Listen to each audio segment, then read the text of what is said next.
ayusin natin ang audio. Ayun. Ayan, good morning po at God first morning sa lahat ng gumising ng umaga. Patuloy tayong pinagpapala ng Panginoon at salamat sa Panginoon at tayo muling nagkita-kita dito sa Zoom live. Kamusta po kayo? Nako, ako puyat. Puyat gabi-gabi, ano po. 9 to 9:30 ang aming balik dito sa uwi namin sa bahay. Gawa ng ating crusade, ano. Ganun pa man masaya. Kahit medyo puyat ay masaya, ano po. Masaya maglingkod sa Panginoon, ano po, mga kapatid.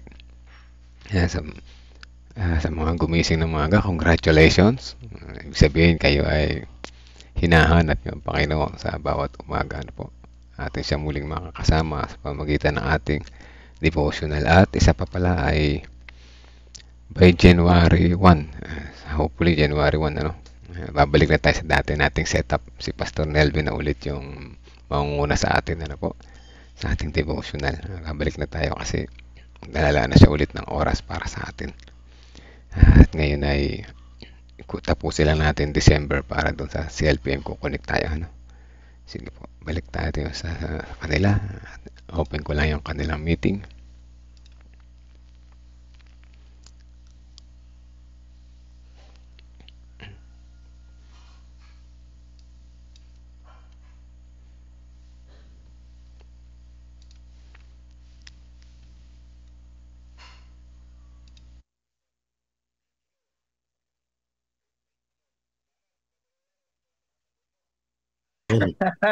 Sige ba. Okay. Thank you, Brother Ryan.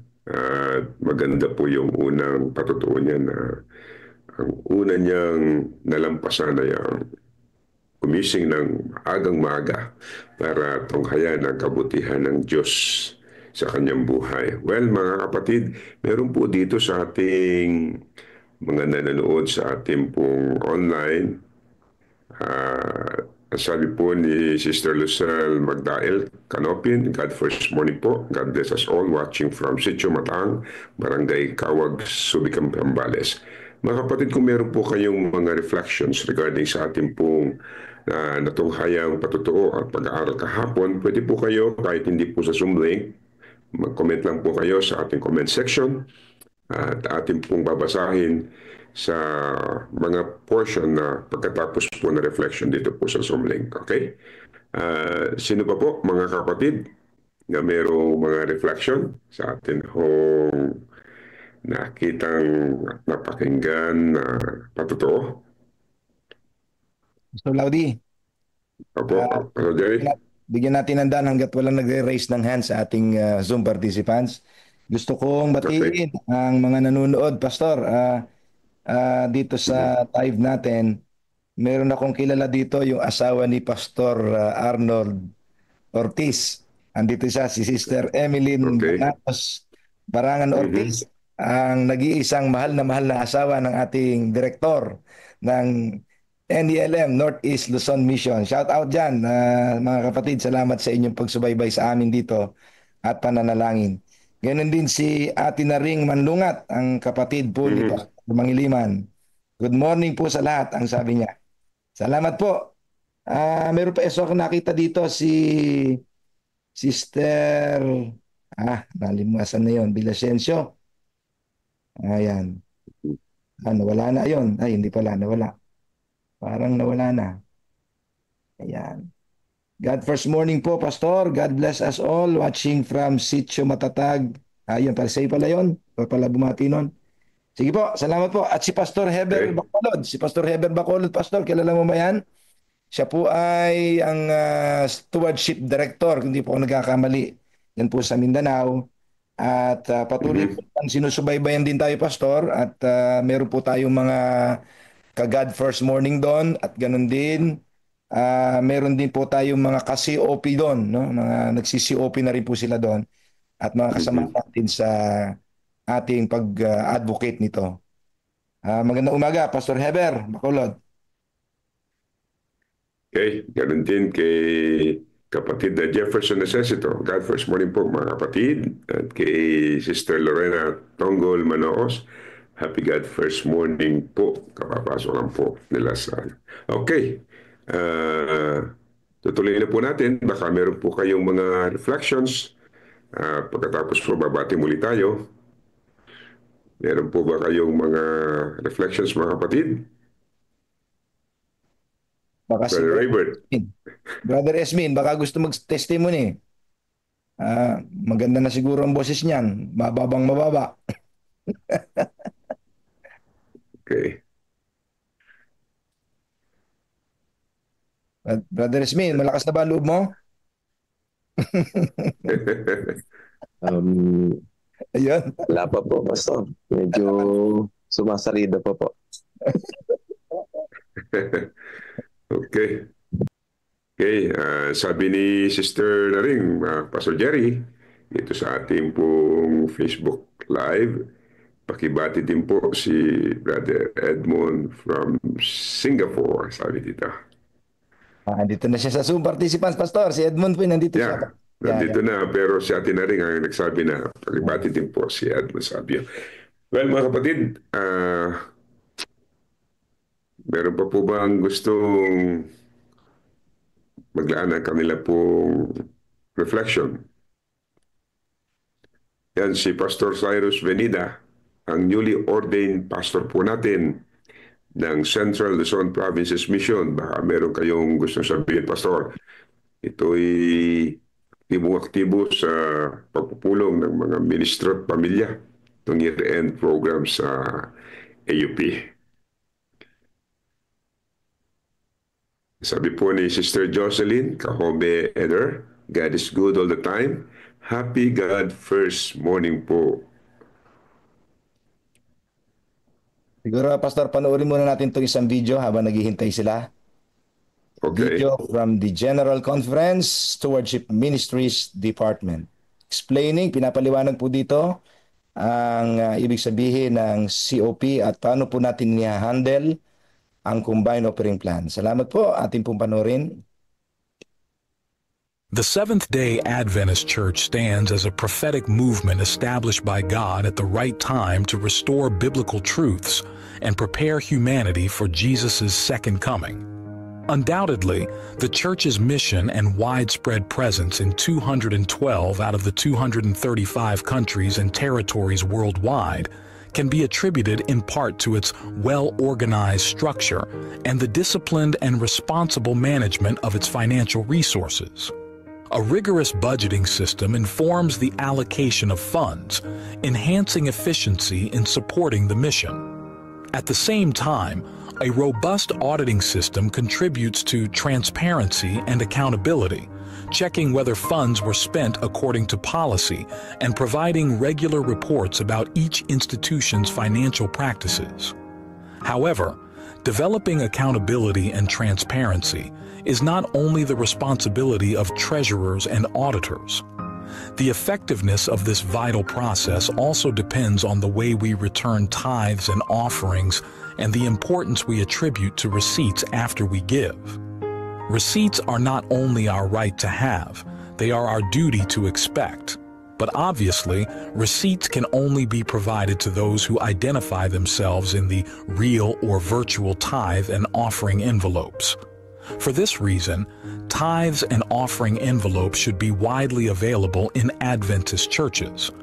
When you use your envelope or give electronically, be sure you understand all giving options, that you clearly indicate what is tithe and what is offering, and that your offering will be distributed to equitably uphold the mission of the church at the same time locally, regionally, and internationally, as Jesus told us to do in Acts 1:8. This fair distribution happens automatically when you give unassigned offerings in countries or regions that have implemented the combined offering plan. While loose offerings may be an acceptable option, it is only when you identify yourself in the physical or virtual envelope and expect to receive a receipt that a chain of conditions is established for auditors to effectively perform their duty. However, if, for instance, you decide to give your tithe anonymously without using an envelope, it may likely be recorded by the church treasurer as an offering. Consequently, it may not fulfill God's sacred purpose for the tithe. This example highlights the importance of using the envelope and identifying ourselves when giving, with the expectation of receiving a receipt. Once you have the receipt, it is advisable always to verify if the amount stated on it corresponds to what was given, and if the resources were allocated to the purposes that you indicated. This church is the body of Christ, with Him as its head, and He desires that all things be done in an orderly manner. As we work together to keep the church's financial system reliable and efficient, may we put our desires last and God first. Amen. So that is very educational. Amen, amen. Very educational po yan, Pastor. At Amen. pinuprotektahan po natin talaga mga kapatid dito po sa ating sistema na ito ay talagang secured po lahat. Accountability and transparency. Yan po ang gagawin. Nakakommit po kami dyan mga kapatid. We are committed to do that. Transparency and accountability para po secure ang mga pangangailangan ng ating ang gawain ng Panginoon. Salamat po. Tama po yun, Pastor Jerry, maging sa ating mga maliliit na iglesia sa buong sanlibutan. Yan po ay ating ipinapatupad para ang mga kapatid ay patuloy na magtiwala sa Panginoon. Well, dito po, Pastor Jerry, yan sabi po ni Brother Manny Contreras from Magalang SDA Church. Good morning, Pastor Laudy. Thank you din po, mga kapatid. Shout out po sa ating pong mga kapatid sa iglesia po ng Saging. Okay, Saging. Okay. Okay, ang oras po Mga kapatid. ang oras natin ay 4:56 umaga na po. At ang bilang ng ating pong participants sa Zoom ay 21 na. Praise the Lord. At sa mga kapatid sa live streaming ng Facebook ay 45 na. Purihin ng ating Panginoon.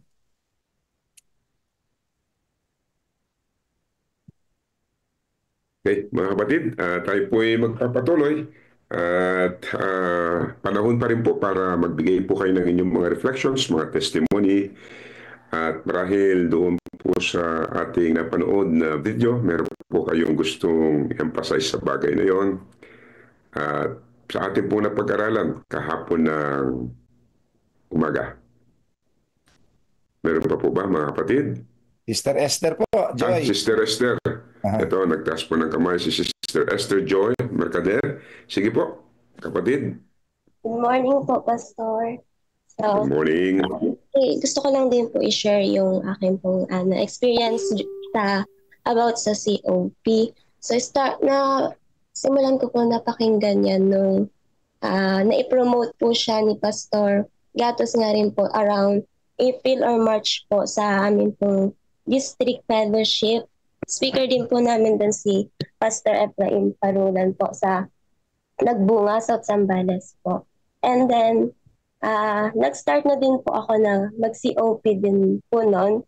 And kaso po hindi po siya consistent. And nung nag-join po ako sa summer sa student LE po. So since automatic naman po nababawas yung amin pong tithes doon, bali yung sinunod ko na lang din po yung sa offering na 10%. Pero after po noon, hindi pa rin siya consistent. Every time lang na ma-remind me na I need pala 10%, ganun po. Pero dito po sa God First Morning, so dito po, mas na ano po sa akin yung aral na kailangan talaga systematic siya. And then, isa po sa nasagot na tanong din po dito kasi dun po sa mga study katulad po nila King David, 'di ba po, na kung saan kusa yung mga tao magbibigay ng kanila pong offering na malaki po yung ma-help niya sa ating pong iglesia, sa ating pong evangelism. Kasi po kami pong mga youth din, meron po kaming mga plan na ang hirap din po ma-execute kasi kulang po sa budget, kailangan pa po mag-a-ask pa sa church for donation, ganyan po, fundraising, kung ano, which is, kaya naman po pala na hindi kung bawat kapatiran po, maipopromote po yung ating pong COP na kusa na po sila magbibigay. So yung mga kapatiran po, yung mga kabataan po, katulad po namin, hindi na po kami mahihirapan na gumawa ng kung ano-ano pa po para makaipon po kami ng amin pong magiging budget. So yun po, natuwa lang din po sa mga experience po, sa mga testimony ng mga ibang churches na sana po may apply din po namin dito sa Subic Church. And nakikita naman po namin sa pag-promote din po namin sa mga elders po araw-araw ng God First Morning, may ilang kapatiran din po sa amin sa church na unti-unti po is nai-apply na din yung COP. So pinagpipray lang din po namin na sana lahat ng kapatiran para po yung ating pong gawain magtuloy-tuloy ng mas mabilis. And lalo-lalo na po yung mga kabataan din. Lalo, yan po, total wala pa rin naman po kaming work. Pero dun po sa aming mga napapanood na hindi lang naman po pala na kailangan nag-work ka na para may apply yung COP. Basta sa personal nyo na rin po, relationship sa Panginoon, sa amin pong mga baon. Kasi nung nai-apply ko din po yan, though hindi naman po totally ako nag-work, pero ang daming blessing po na dumarating na event sa akin pong pag-aaral, sa akin pong tuition na before pa need magbayad, meron nang dumarating na sa family ko na nagbibigay na nakusa. So yun po, nagpapasalamat lang din po ako sa God First Morning kasi mas na-deepen po yung aking relationship sa Panginoon bilang isang kabataan. So yun po. Amen. Amen. Ay kay buti ng Panginoon at pati ang ating mga kabataan, mga bata. Kasi hindi lang po ito pang adult, Pastor Jerry, no? Yeah. Ito po ay saklaw ng lahat ng mga sumampalataya sa ating Panginoon at kaanib po ng Seventh-day Adventist Church. Shout out po sa ating pong elder ng Santa Cruz, si kapatid na Both Guevara na nanonood po ngayon sa ating live. Ganun din po, sabi ni Sister Gina Pagio Velasquez. Amen po, stewardship grounded in accountability and transparency reflects integrity and trustworthiness, both essential in honoring God and serving others. Praise God, sabi niya. Shout out din po kay Sister Baby Basa, itong aking kinakapatid, lagi nakatunga ito, Pastor Jerry, everyday sa ating God First Morning. Mga kapatid, napakabuti ng Panginoon at patuloy niya pinagpapala ang kanyang mga anak, bata, matanda, saklaw ng pag-ibig ng ating mahal na Diyos. Ngayon po ang ating oras ay 5:00 na po ng umaga. Atin na muling bibigyan panahon ang atin hong panahon para makinig naman ng pabalita ng ating mahal na Diyos ngayong umaga. At ang atin hong magiging tagapagsalita ngayong umaga, si Pastor Baredo Jr. Maaaring magtataka po kayo bakit dalawang pastor ang pagkabanggit. Hindi po. Ang pangalan po niya ay talagay pastor at siya po ay junior. At ang mananalangin po sa atin, magbibigay ng opening prayer ay si Pastor Ernie Marin. At mamaya po ay akin pong babanggitin ng atin hong mga sa Acts prayer. So, Pastor Jerry?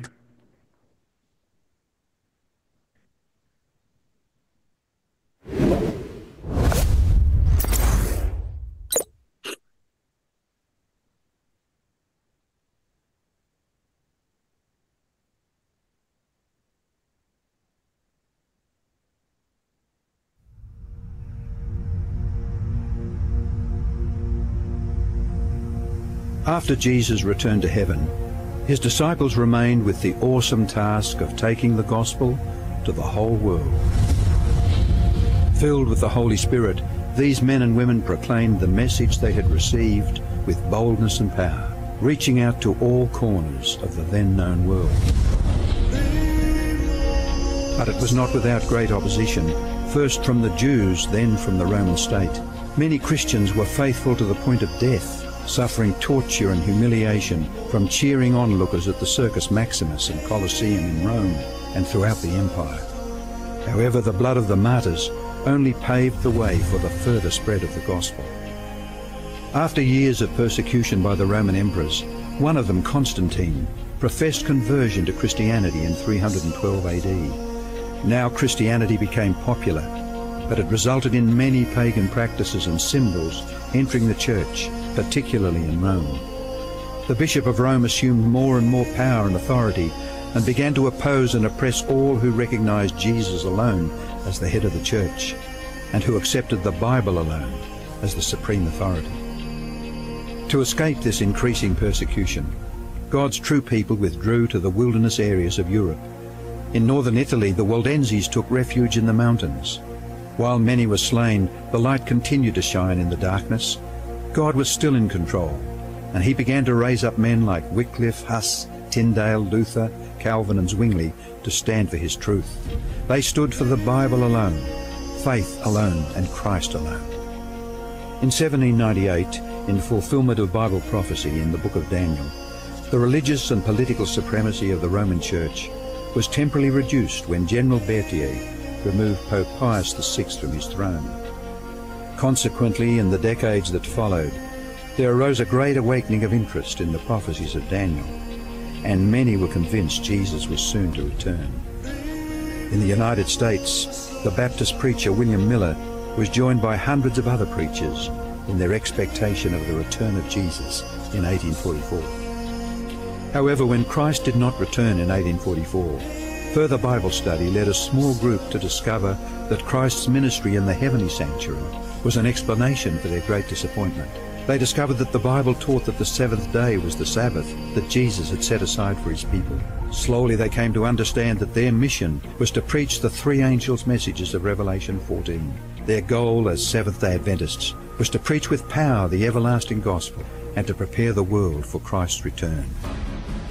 More than 160 years have now passed, years that have brought 2 world wars, numerous military campaigns, financial depressions, the rise of atheism and secularism, as well as a booming world population, with natural disasters increasing in frequency and intensity. Today, the Church's mission and message is more relevant and urgent than ever in its history. Jesus is coming soon, and the world must be warned. Prepare to meet your God.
po'y manalangin. Dakilang Diyos, sa umagang ito, muli po naming ibinabalik ang papuri sa inyong banal na pangalan, sapagkat ikaw ang dapat naming luwalhatiin sa pasimula ng aming buhay, sa pasimula ng aming paglilingkod. Ang banal na Espiritu ang siyang manguna sa aming gagawing programa, sa simula hanggang sa matapos, upang kami ay patuloy magkaroon ng buhay na malapit sa inyo. Akin pong itinataas sa inyo ang aming tagapagsalita, si Pastor June Barredo. Ang inyo pong pangunguna ang igawad sa kanya, upang ang kanyang sasalitain sa umagang ito ay mapatimo sa aming puso't isipan, upang kaming lahat ay maging tapat ninyong katiwala. Niyo rin pong patnubayan ang aming mga kapatid na nasa platform at nanonood at nakasubaybay sa Facebook Live. Nawa, Panginoon, ang banal na Espiritu ang siyang patuloy na manguna at kumilos sa aming buhay, at kami sama-samang magtiwala sa inyo, sapagkat ikaw ay napakabuting Panginoon na aming pinaglilingkuran. Salamat po sa pagdinig sa aming panalangin, sa matamis na pangalan ng aming Panginoong Hesus. Amen. Amen. Amen. Salamat, Pastor Ernie Marin. Si Pastor Ernie Marin po ang ating bagong Sabbath School Director, Personal Ministries ng Central Luzon Francis Mission. Ngayon po, ang ating tagapagsalita ay si Pastor Barredo Jr., ang AY Director naman po ng Central Luzon Provinces Mission. Pero bago po yun ay makakarinig po tayo ng isang makalangit na awitin.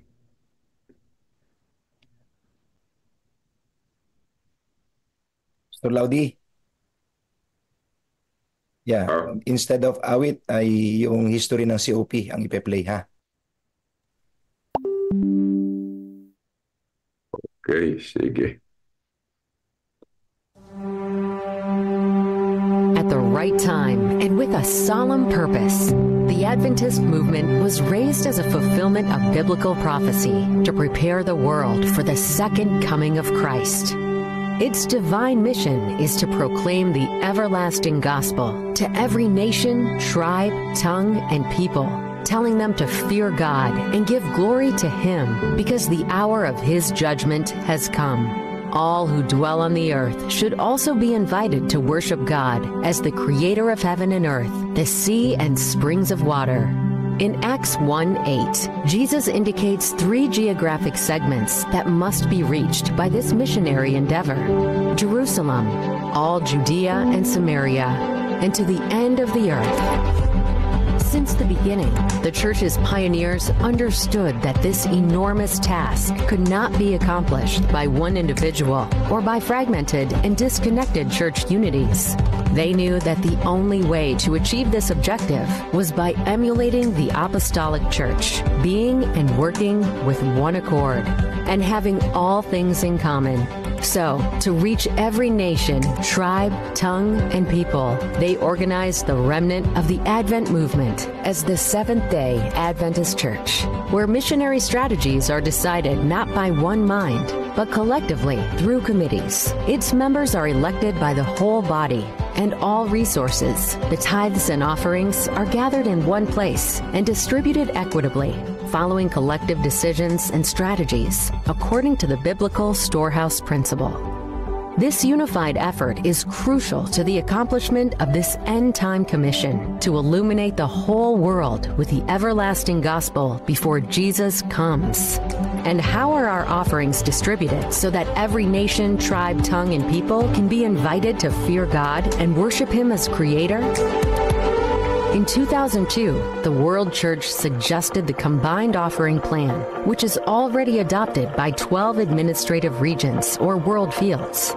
while the destinations of offerings suggested by the givers are always respected. This offering plan proposes that all non-assigned offerings should be automatically distributed following the geographical missionary segments mentioned by Jesus in Acts 1:8. So, 50 to 60% of all non-assigned offerings stay at the local level, usually the local church. 20 to 30% of all non-assigned offerings are applied to regional mission, usually administered by the conference or mission. And 20% of all non-assigned offerings are administered by the General Conference and applied to the world mission. While following the combined offering plan guidance, offerings are distributed to support all approved projects, initiatives, ministries, and regions of the world. On the other hand, assigned offerings that should ideally be given only in addition to the unassigned ones can only cover the assigned project or destination, leaving all the others uncovered. According to this distribution plan, church members are invited to worship God by regularly bringing Him their promise, which is their regular and systematic offering given after the tithe. Promise is a regular offering because it is given after every income or increase. It is systematic because it is given under a proportional system, a previously decided or vowed percentage of every income. Promise offering is given not just when there is a call or a need, but every time members recognize that they were blessed by the Lord with an income. They give as an act of worship and not as a donation, not to be blessed, but as a grateful response to the blessing. As important as it is, the tithe is a very restricted fund because it can be used only according to God's specific guidance in the Bible and the spirit of prophecy. So tithe funds can only cover a limited part of the missionary's expenses. Offerings, on the other hand, are an unrestricted fund and can cover all kinds of missionary needs. This distribution system of offerings, resembling the tithe distribution system, is based on mutual submission and mutual trust.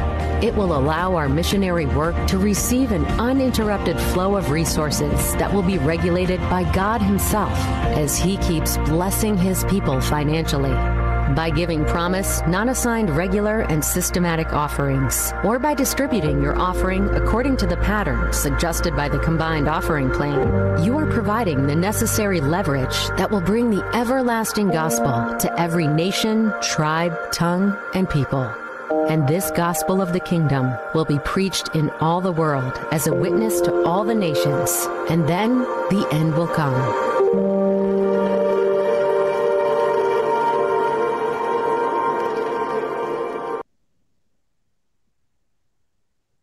Amen po.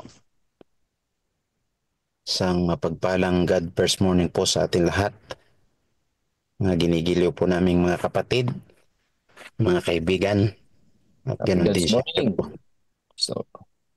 Ganon din po sa ating pong minamahal na Pangulo at ganon din po sa ating pong minamahal na Ministerial Secretary. Ganon din po sa lahat po ng ating pong mga kapatid na sumusubaybay via Facebook Live. And at the same time sa ating pong mga ginigiliw na magigiting na manggagawa dito po sa ating pong platform, sa ating pong mga elders sa iba't ibang bahagi po ng paglilingkod sa mga kabataan. Ngayong umaga po ay purihin natin ang Panginoon sapagkat sa kabila po ng ating pong sitwasyon ay hindi po mahadlangan ang ating pong pagtatalaga sa ating Panginoon. Pangpatuloy po nating kilalanin ang Kanya pong kagandahang loob sa ating mga buhay at ang Kanya pong kabutihan. Maaari pong magtataka kayo mga kapatid na hindi nyo po makita ang aking video sapagkat sa ngayon po ay nandito po kami sa AUP.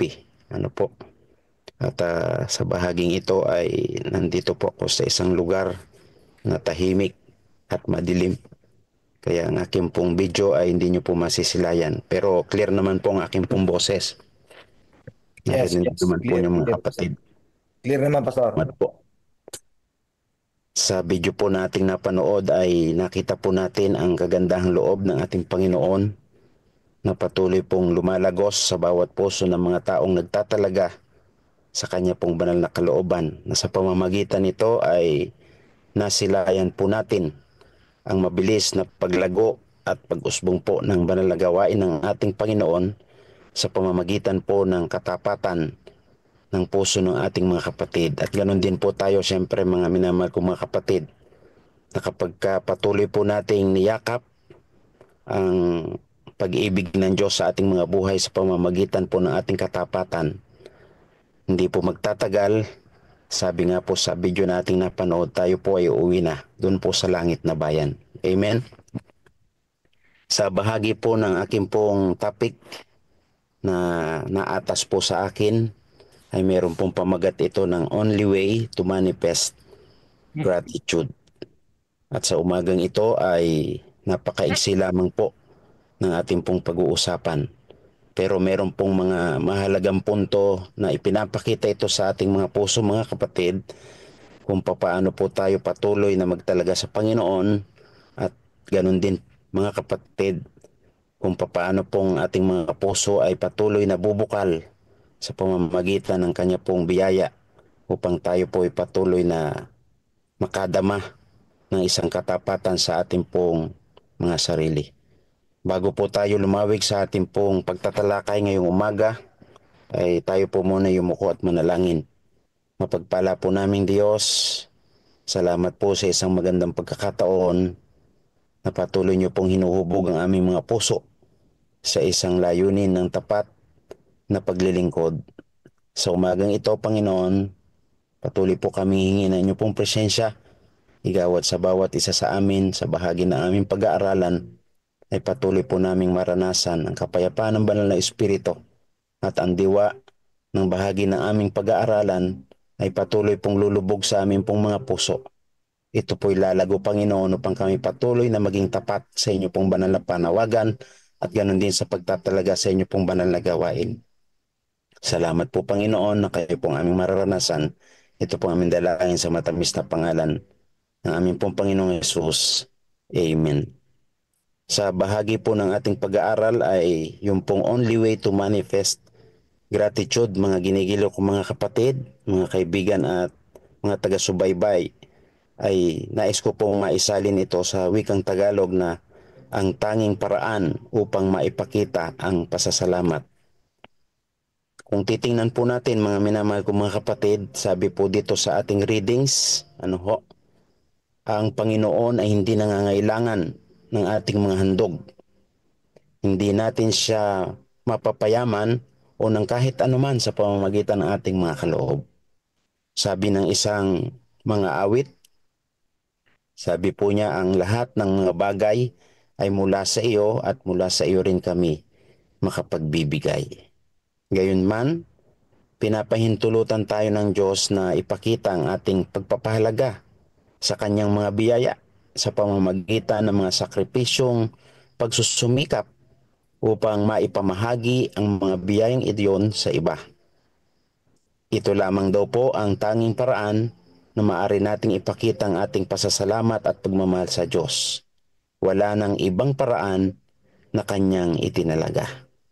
Kaya sa bahaging ito, mga minamahal kong mga kapatid, itong binabanggit po sa ating readings, isang bahagi kung paano tayo makapagbigay o maipakita natin ang ating pasasalamat sa ating Panginoon upang madama natin ito, mga kapatid. Ang sabi po rito ay pinapahintulutan tayo ng Diyos na ipakita ang ating pagpapahalaga sa kanyang mga biyaya sa pamamagitan ng mga sakripisyong pagsusumikap upang daw po maipamahagi natin ang biyayang ito sa iba. At sa bahaging ito, mga kapatid, ang sabi po sa ating readings, ito lamang daw po yung tanging paraan maaari nating maipakita ang ating pasasalamat sa ating pong buhay na Diyos, at wala nang ibang paraan. Kung titingnan natin, mga minamahal kong mga kapatid, sa bahaging ito ay makikita natin sa ating aralin na meron pong 4 na punto na nais ko pong idiin at dapat nating makita sa bahaging ito ng ating pong pinag-uusapan.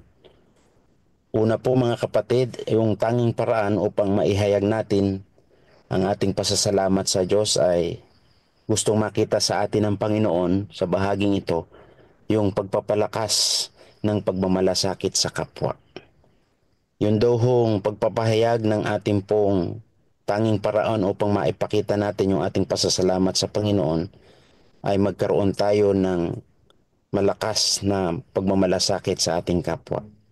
Kaya naman kung ating aalalahanin po yung binanggit sa aklat ng Mateo, Kapitulo 25, talatang 40, ay gusto ko pong saysayin sa inyo sa bahaging ito mga minamahal kong mga kapatid, na ang sabi po dito, ang anumang ginawa ninyo para sa isa sa pinakamaliit sa mga kapatid kong ito ay ginawa ninyo para sa akin. Yung talata daw pong ito ay nagpapaalala sa atin ng ating relasyon sa Diyos ay hindi lamang nakabase sa ating mga personal na pagsamba o pananalangin. Yung tunay na pagsunod sa Diyos, makikita natin dito mga kapatid, ay nakikita sa kung papaano tayo o natin tinatratong iba, lalo na ang mga nangangailangan. Ang Diyos po sa kanyang kabutihan mga kapatid ay patuloy na nagmamalasakit sa atin. Ang kanyang mga biyaya at pag-ibig ay walang katapusan at laging sapat. Kapag tayo po mga kapatid ay tunay na nagpapasalamat sa Diyos, ang ating pong mga puso ay napapalambot upang magmalasakit sa iba. Hindi natin maaring ipadama ang ating pasasalamat kay Kristo kung hindi natin ipapakita ang pagmamahal sa ating kapwa, lalo na sa mga pinakamahihirap at pinakapangunahing pangangailangan. Pangalawa na nais ko pong ipakita sa inyo mga kapatid sa bahagi ng ating pag-aaral na ito upang tangi nating maipahayag ang ating pasasalamat sa Diyos ay ang pagbibigay ng ating mga sarili bilang pinakahahing handog. Ang tunay na pasasalamat po sa Panginoon mga kapatid ay hindi nasusukat sa material na bagay na ibinibigay natin, kundi sa ating pag-aalay ng sarili, ng ating pong mga buhay, mga kakayahan, oras at talento ay mga biyaya mula sa Diyos. Alam po natin yan. Hindi sapat na magpasalamat tayo sa Diyos sa mga salita lamang. Nararapat din na magbigay tayo ng sarili nating buhay bilang handog ng ating pasasalamat sa Kanya. Sa Roma 12:1, kung titingnan po natin mga ginigilo kong mga kapatid, mga kaibigan, meron pong binabanggit si Apostol Pablo na ang sabi niya, ipinapamanhik ko sa inyo ang mga kahabagan ng Diyos na inyong iharap ang inyong mga katawan bilang isang haing buhay na handog at banal at kalugod-lugod sa Diyos. Ang pasasalamat po mga kapatid sa bahaging ito na binanggit ni Apostol Pablo, ito lamang ay hindi lamang tungkol sa pag-aalay ng mga bagay na may halaga, kundi ng isang buong buhay na may malasakit sa mga pangangailangan ng iba. Kapag tayo po ay nag-aalay ng ating sarili para sa iba, ito ay isang tunay na nagpapakita ng pasasalamat sa Diyos. Ang pagtulong sa mga nangangailangan, pag-aalaga sa mga may sakit, o pagtulong sa mga mahihirap ay mga hakbang upang ipakita ang ating pasasalamat sa Diyos.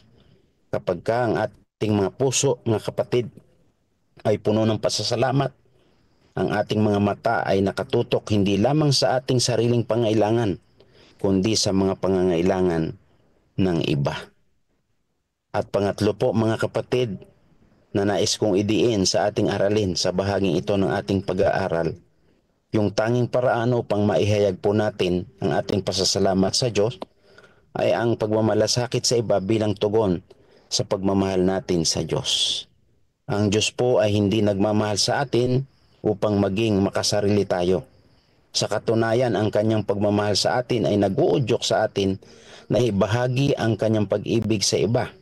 Kaya naman po sa 1 Juan 4:19, sinabi po doon ni Apostol Juan na ang sabi niya, tayo ay nagmamahal dahil siya ay unang umibig sa atin. Ang Diyos ay unang nagpakita ng pagmamalasakit sa atin mga kapatid sa pamamagitan ng kanyang sakripisyo. Kaya't ang ating pagmamahal at malasakit sa iba ay isang natural na tugon sa kanyang pag-ibig.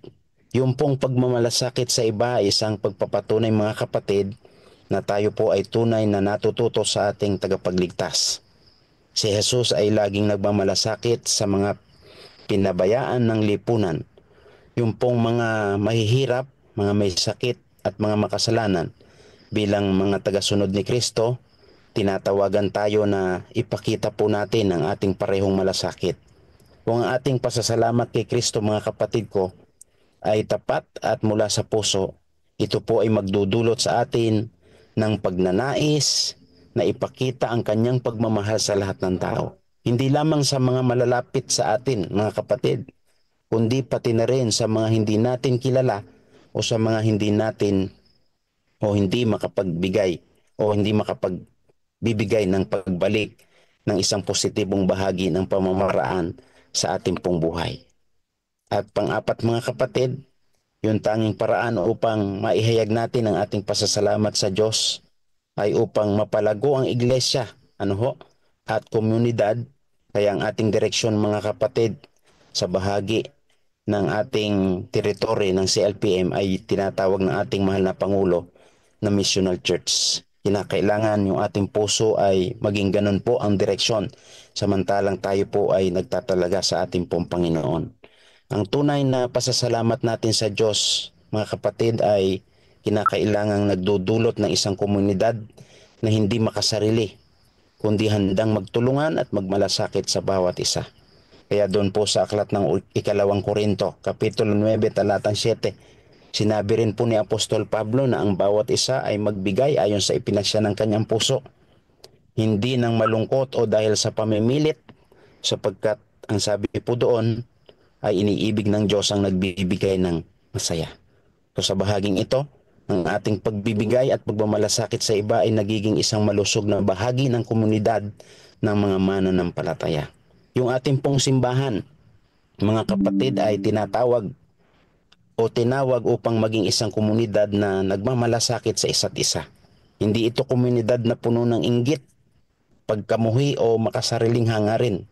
Sa halip, isang komunidad ng mga tao na handang magbigay, maglingkod at magtulungan. At dahil dito, ang tunay na simbolo ng pasasalamat sa Diyos, ang pag-aalaga sa bawat isa, pagtulong sa nangangailangan, at nagpapakita ng malasakit ay napakalakas o nagpapalakas sa ating samahan bilang katawan ni Kristo at bilang bahagi ng ating pananampalataya.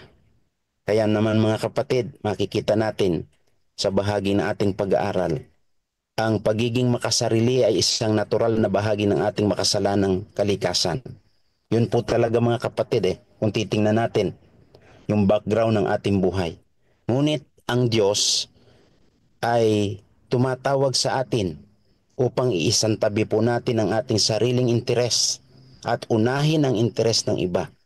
Ang pasasalamat na nagmumula sa Diyos ay magbubukas sa ating mga puso para magbigay at mag-alay ng hindi lamang material na bagay, mga kapatid, kundi ang ating oras ay nagpapaalaga sa atin at nagpapaalala sa atin, mga kapatid, na magkaroon po tayo ng pagmamahal sa Diyos at pagmamalasakit sa iba. Kapag tayo po, mga kapatid, ay nagpapasalamat sa Diyos, nawawala ang ating pagkiling sa ating sariling pangangailangan. At napapalakas ang ating kakayahan na magbigay at magmalasakit sa kapwa. Yun do pong paraan ng ating pasasalamat sa Diyos upang maipahayag natin yung ating pagmamahal sa Kanya ay isang matinding panawagan upang maging makatwid sa bahaging ito yung ating mga personal na limitasyon at magsimula ng tunay na relasyon sa iba na nakabatay sa pagmamahal at pagkalinga. Sa katapos-tapusan, mga kapatid, sa bahagi po ng ating pag-aaral, ang tanging paraan upang maihayag natin ang ating pasasalamat sa Diyos ay hindi lamang nasusukat sa ating mga panalangin o pag-awit ng papuri sa Kanya.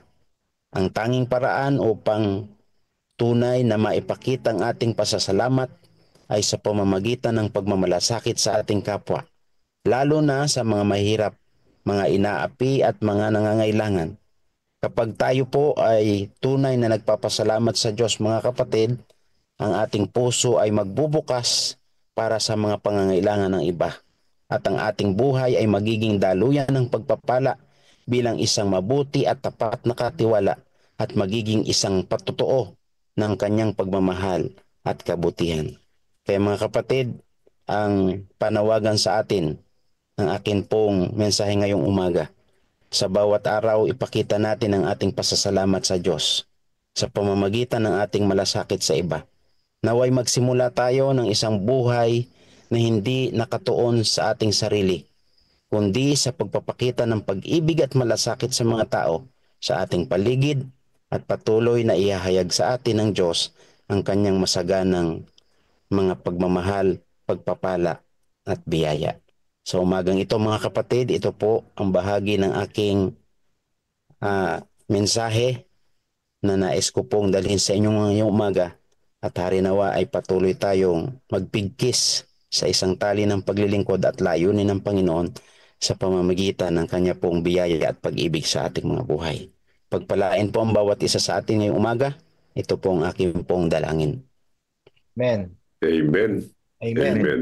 Thank you so much, Pastor Barredo, for that insights na ating napakinggan ngayon. Tunay nga po na hindi natin kayang payamanin ang ating Panginoon sa lahat ng ating pinagkakaloob. On the first place, siya po ang nagmamay-ari ng buong sansinukob na ito. Sa mga bagay na ating pinagkakaloob ay pawang ito'y galing lahat sa Kanya. At ating pong pinapahayag ang ating pong katapatan at ang ating kapasalamatan sa pagbabalik ng ating mga lahat-lahat na nasa atin sa Kanya. Ngayon po, darako na po tayo sa ating pagdalangin, ang ating Acts Prayer. Pangungunahan po tayo ni Pastor Ernie Marin sa Adoration and Confession. And after which, Amen mga kapatid. Salamat po sa magandang message niya. Short and sweet, sabi nga, no? Short but sweet. O yun, mas magandang pakinggan, ano? Maigsi pero matamis. Bigyan ko lang ng konting reflection yung mga gagandang punto na nakuha ko dito, at para naman tayo ay review natin sandali, no? Unang-unang punto, yung hindi daw kailangan ng Panginoon yung ating pananalapi. Hindi niya naman talaga kailangan yan. Sino na kailangan? Kailangan natin ay yung ang ating sarili, ang ating isuko sa Kanya, ano po, mga kapatid. So, isa pang punto yung dahil continuous yung ating nare-receive na blessing, dapat continuous din yung ating pasasalamat. Kaya lang, may magandang punto na sunod. Hindi daw sa pamamagitan lamang ng pananalangin at pagsasabi ng salamat natin ma-deliver yung ating pagpapasalamat. Oh, kita mo. Hindi pala palaging, thank you Lord. Thank you Lord, salamat po. Meron akong blessing. Salamat po, gigising mo ko sa umaga. Well, maganda yun at naalala natin yung kanyang mga blessing sa atin, ano? Pero mayroong mas maganda pa pala na additional, pandagdag, ano? Sinasabi ko, additional, pandagdag. Ayan yung ating pagpapasalamat sa pamamagitan ng pagtulong natin sa ating kapwa. Sa anong paraan? Maraming pamaraan, ano? Pwede yung personal mong pagtulong sa kapwa. Yan. Maganda yan, ano? Pangalawa, yung pagtulong mo sa missional gawain, ano? Yan sa pamamagitan naman yan ng ating offering. Ganun pa man ay natutulungan natin yung iba pa. Dahil lang sa ating samahan ay makapagpapakalat ng mga pabalita sa iba, magagamit yung ating offering para doon, ano po, kasi sila din naman ay nangangailangan ng hindi lamang pagkain pang sikmura, kundi pagkain espiritual, ano? Pangalawa, ang isang dito ay nakita ko yung mapalago ang motibo ng ating pagbibigay, para mapalago ang iglesia at ang komunidad. Nakita niyo po, sino ayaw na lumago, sino ayaw yumaman? Lahat kayo gusto niyo yumaman, di ba?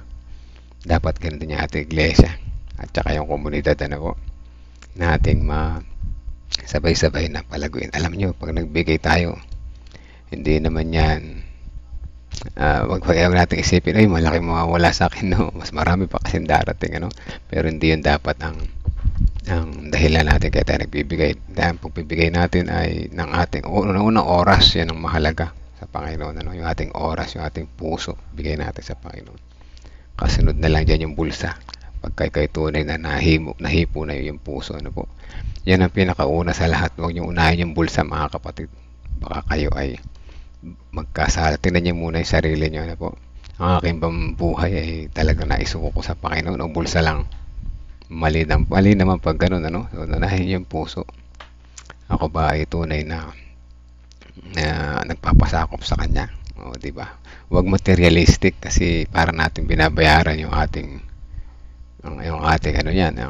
tawag dito. Binabayaran natin. Hindi natin mabibili yung kaligtasan, mga kapatid. Tanggapin natin si Jesus, yung padaling salita, no? Shortcutting ko. Hindi natin mabibili ang ating kaligtasan. Tanggapin natin si Jesus. Isuko natin ang ating buhay. Humingi tayo ng tawad sa Kanya. So, yun na po. At sa huli, pinakahuling puntos na maganda, not a selfish community, but a giving community. Huwag nating palaganapin yung selfish community. Laganap na eh. Putulin na po natin. Gawin natin giving community. Pag sinabing community, yung ating samahan. Ano? Tayo mo unahin natin sa ating bahay. Community na yan. Pinaka-smallest community ay yung bahay. Di ba? Pwede natin sabihin, pangalawa yung church. Huwag tayo maging selfish community. Kung ayaw nila, ay huwag natin gayahin. Kung ayaw nilang tumulong sa gawain, huwag natin gayahin. Dapat tayo ay manguna at mag-encourage din naman ng iba. Ayan, ano? Hindi lamang pananalapi. Inuulit ko. Hindi tayo materialistic dito. Ano po, mga kapatid? Mas maganda yung ating motibo dito ay makapuso, hindi makabulsa. Ano po? So, ayan, magandang lesson natin sa umaga. Nawa lahat kayo na bless. Sabi na ni Risa, tunay po na masaya at masarap sa pakiramdam ang pagtulong sa kapwa. The best po, Nanay Risa. One of the best feelings. Kaya gusto kong i-share sa inyo bilang isang aking pagiging matulungin. Sa lahat ng bagay. Hindi lamang sa basta kung ano maitulong ko na kaya ko. Masarap sa pakiramdam yung tumulong. Masarap sa pakiramdam ang tumulong sa ano pa mang kapamaraanan. So, ayun, pag tinulungan natin yung kapwa, sabi ng Panginoon, tinulungan natin sa Kanya natin yun ginawa. Wow! Tinulungan mo yung kapwa mo, pero sa Panginoon mo pala ginawa. Hindi nyo ba naisip? Di ba natin naalala yun? Di ba nababasa natin madalas? Whatever you did to the least of my brothers and sisters, you did it to me. Hindi ko na sabihin yung verse dahil hindi ko na nakabisado yung verse, pero nilalaman na alam ko, no? So, ayan, nawa lahat tayo na bless sa umaga na ito at samahan natin ng Panginoon. Tinatawag niya tayo para manalangin. Sabay-sabay tayo manalangin, mga kapatid. Kung sama natin yung ating kung meron kayong mga laman ng pre-request sa inyong puso, babanggitin natin yan. In general, ibulong nyo lang sa Panginoon, Kanyang maririnig yan. Sama-sama natin ibadalangin ng bawat isa. Let's pray po.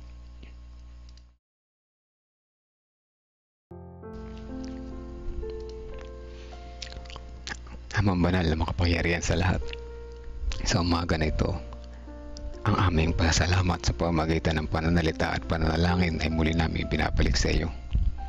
Sa pamamagitan ng platform na ginamit nyo, live devotional, kami muli ay napaalalahanan na kayo ay aming dakilang Diyos, mapagmahal sa lahat, mapagpatawad, dakilang manunubos. Salamat sa pagpapaalala po sa amin na hindi nyo kailangan ang aming pananalapi, bagkus mas kailangan nyo ang aming puso. O dakilang Diyos, patawad po kung aming namamali ang aming pangunawa sa mga bagay na ito. Patawad po dahil sa aming pagiging likas na makasarili at madamot, iba ang aming naiisip. O dakilang Diyos, kami po ay walang mukha na iharap suso sa inyo sa mga sandali na ito. Ngunit handa po kami magbago, o dakilang Diyos. Tulungan niyo po kami na sa aming pasasalamat po sa inyo sa pamamagitan ng pananalita at pananalangin ay madagdagan pa namin ng pasasalamat na may gawa na pagtulong sa aming kapwa. Tulungan niyo po kami na magkaroon kami ng not selfish but giving community. Tulungan niyo po kami na manguna sa pagbabago, na kami maging mapagbigay sa halip na madamot. Tulungan niyo po kami sa araw-araw sapagkat sa aming sariling kakainan ay wala po kami magagawa. At salamat din po sa mga continuous blessings na inyo binibigay sa amin. At tulungan niyo po kami na palaging ito ang aming makita para magkaroon kami patuloy ng lakas at paninindigan na kami dapat na magpasalamat po sa inyo una-una sa pagsuko ng aming puso at sarili na makatulong sa gawain at makatulong di lamang sa aming lokal na paggawain, gayon din sa missional sa buong sangkalupaan. Salamat po sa inyong pagmamahal. Sa pagpapatuloy naming panalangin, narito ulit ang aming mga prayer request, ang aming mga nilalaman ng aming mga puso ay inyo pong dinggin. Ang aming kapatiran na nagpapagaling, nagpapalakas ay sama namin sa panalangin. Una-una si Ate Janice, siya ay kagagaling lamang, ngunit patuloy namin siya sinasama sa panalangin na patuloy na lumakas ang kanyang resistensya at di na mauli magbalik ang kanyang karamdaman. Gayun din ang pangangaral dito sa amin sa Gapan, General Tino Bulak sa Leonardo. Patuloy pa kayo ang mauna sa amin, maging masarap na pagkain sa espiritual ang aming maibabahagi sa bawat tenga at puso na naririnig. Dalangin din po namin si Mother ni Ma'am Karin, si Tatay Divino Alabanza sa kanilang karamdaman. Patuloy niyo po silang hipuin na mapagpagaling na kamay. Gayun din si Sister Vicky, bagaman malayo sa kanilang tahanan, nagtatrabaho sa malayo, siya pa ay nagkaroon ng karamdaman, hipuin niyo po siya na inyong mapagpagaling na kamay. Gayun din naman si Sister Hazel na nabibigatan sa buhay. Unang-unang karunungan ng aming panalangin po para sa kanila, kanyang buong pamilya. Tulungan niya po siya na makapagdesisyon ng kanyang mga desisyon na hindi po para mapalayo siya sa inyo, kundi mapalapit palalo, magkaroon siya ng malakas at matatag na pananampalataya. Gayun din kagalingan para kay Sister Irian Memilihor, kay Sister Teresita Dairit Reyes, kay Sister Sinaida Manarang, gayun din ang dalawang anak ni Sister Teresita at sa kanyang mga apo na makasama niya sa pagsamba, at ang Holy Spirit ang humipo sa kanilang mga puso. Gayun din si Tatay Carlito Tomas, si Nanay Juning Alpindo, Sister Ana Rosbel, Sister Adele, si Tatay Noel Alpindo, gayun din si Tatay Aming Pakleb, na pawang may mga nasa banig ng karamdaman. Ang kagalingan na inyo po igawad sa kanila. Dalangin din po namin ng kalakasan, healing at recovery sa mga sumusunod.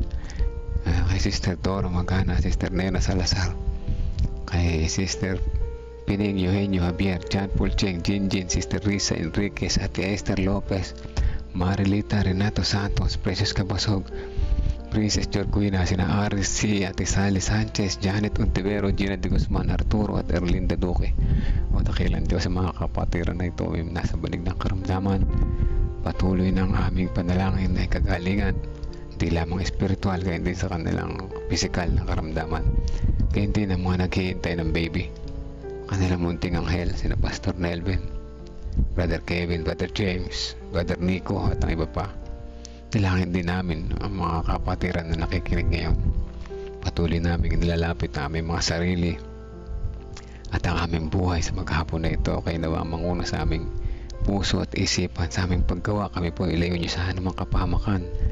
Ang aming mga personal na pangkabuhayan ay inyo pong alalayan upang sa ganun kami magkaroon na sapat para sa aming mga pangailangan, makatulong sa iba, makatulong sa gawain, makatulong sa missional. O dakilan Diyos, salamat at kayo nariyan. Dalangin din po namin ang sambahayan ni Sister Belen Reyes. Siya po ay nakikinig ngayon at nagsusumamo. Papasalamat sa inyo na siya ay muli niyong tinawag para makapakinig at ng inyong magandang lesson. Dalangin din namin ang sambahayan ni Nanay Nerissa. Salamat po at patuloy niyo siyang ginigising sa bawat umaga upang palagi lumago sa patuloy ayon sa inyong mga paalala po sa amin. Gayun din ang sambahayan ni Sister Nimpa Rivera, ang sambahayan ni Sister Wilma Fernandez, ang sambahayan din ni Ma'am Femi kasama ng kanyang mga kaguruan sa Gapan Adventist Elementary School. Gayun din ang buong mga pupils, sa mga parents, sa mga batang ito, patuloy na kanilang maranasan na inyong pag-ibig. Gayun din ang sambahayan ni Ate Mitch. Mahirap man ang buhay, sila inyong samahan sa araw-araw, patuloy pa rin maging matatag sa pananampalataya sa pamagitan ng inyong pag-ibig.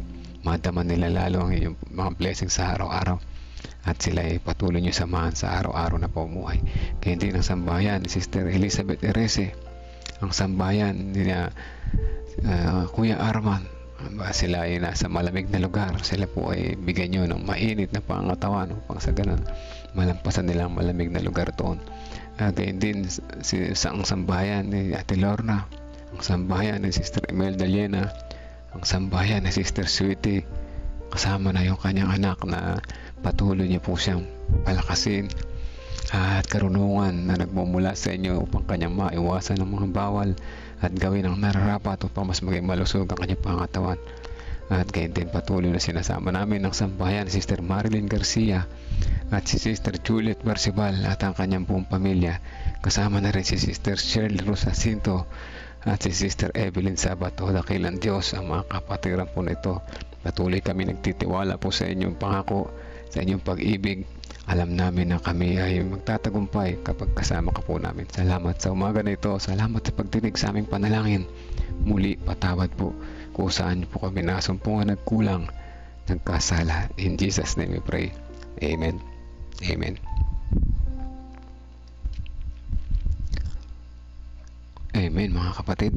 Salamat po sa patuloy na sa pagsubaybay sa mga prayer warriors. Salamat po. 24 live prayer warriors, tayo live, tayo buhay, tayo ay nakikinig, tayo ay na-bless sa umaga nito. Hanggang bukas pa muli, patuloy tayong mapaalalahanan sapagkat tayo ay makakalimutin.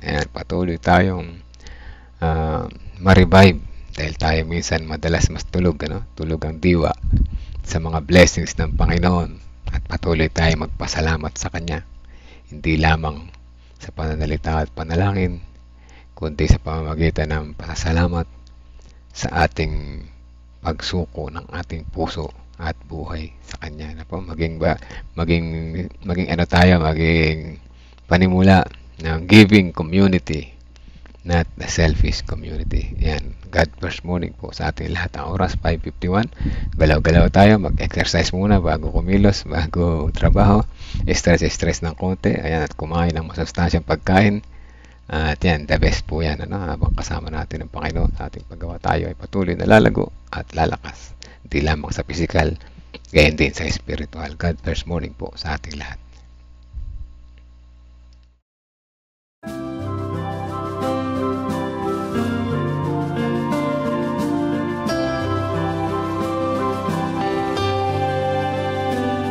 I hear the voice of Jesus calling. My answer is, I will go.